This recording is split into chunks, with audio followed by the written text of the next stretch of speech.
Good morning. I am Dr. Andrews, Professor of Medicine and consultant neurologist. Today I will be discussing you about heart sounds. Heart sounds are produced during cardiac phase or cardiac cycle. And let us see what is the mechanism of each one of them. So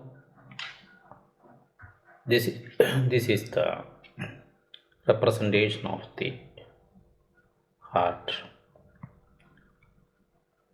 This is the left ventricle and this is the right ventricle.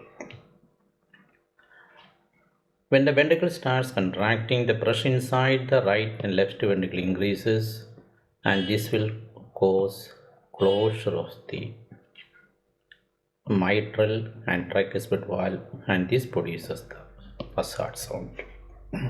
So first heart sound is produced due to the closure of the mitral and tricuspid. It has got two components, M1 and T1, that's mitral and tricuspid, but usually represented as a single line.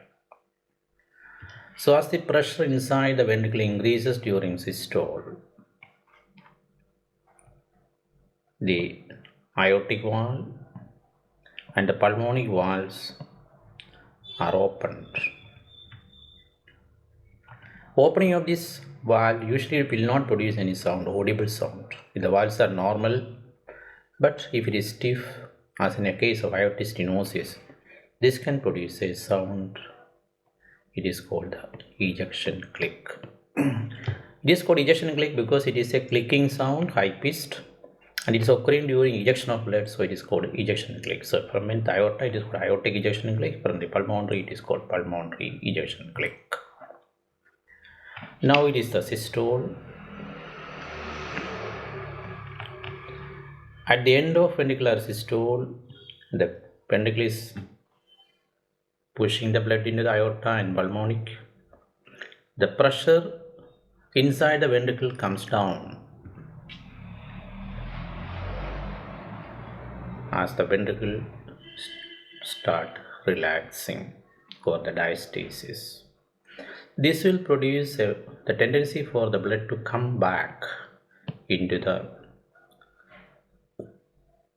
left ventricle in aorta and the right ventricle in the pulmonary artery, and this will produce closure of the aortic and the pulmonic valves, because valves are designed in such a way that it will allow the blood to go in one direction. So the blood will not be allowed to go in this direction. So the valve closes. This closing sound produces the second heart sound, represented as A2 and P2. A2 means the aortic component and P2 means the pulmonary component. Now the ventricle is relaxing. The pressure inside will come down, and what will happen? The already closed mitral valve will open. This opening can produce a snapping sound. If the valve is abnormal, stiffened as in mitral stenosis, and this sound is called the opening snap of mitral stenosis. The opening snap of the mitral valve. Remember, it is heard only in abnormal mitral valve. Then there is a rapid filling phase, during which phase we can get an additional sound called third heart sound. So third heart sound is occurring in diastole during the end of rapid filling phase. Up to the age of 30 it is normal. After the age of 30 it becomes abnormal. Again the diastasis continues. At the last part of ventricular diastole, the atria contracts. This is called the atrial kick. Atrial kick.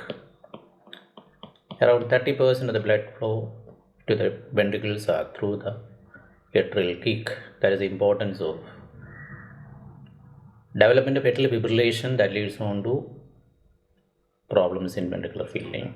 So around 30% of the blood enters the ventricle due to the atrial kick or atrial contraction, and this produces a sound is the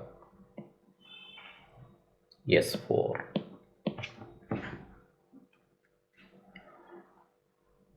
And now the diastasis is over, diastole is over, ventricle starts contracting again, and the cardiac cycle it repeats. You get the first heart sound. So we are today discussed S1, S2, the two components of S2, the opening snap, ejection click, S4. So this is the fundamental thing that you should remember regarding the heart sounds. When there is an additional heart sound with tachycardia, it imitates the cadence of a horse, and that is called the gallop rhythm. So S1 plus S2 is normal, and in addition there is an additional heart sound with the tachycardia. It has got the appearance of the cadence of a horse. So this is called a gallop rhythm. If the additional heart sound is S3, it is called S3 gallop. Additional is S4, it is called the S4 gallop. And if both are there, it is called a quadruple rhythm. That is, you get S1, S2, S3 and S4. The details of this will be discussed in later, and in the next session we will discuss cardiac murmurs. Hope it was useful to you. Thank you.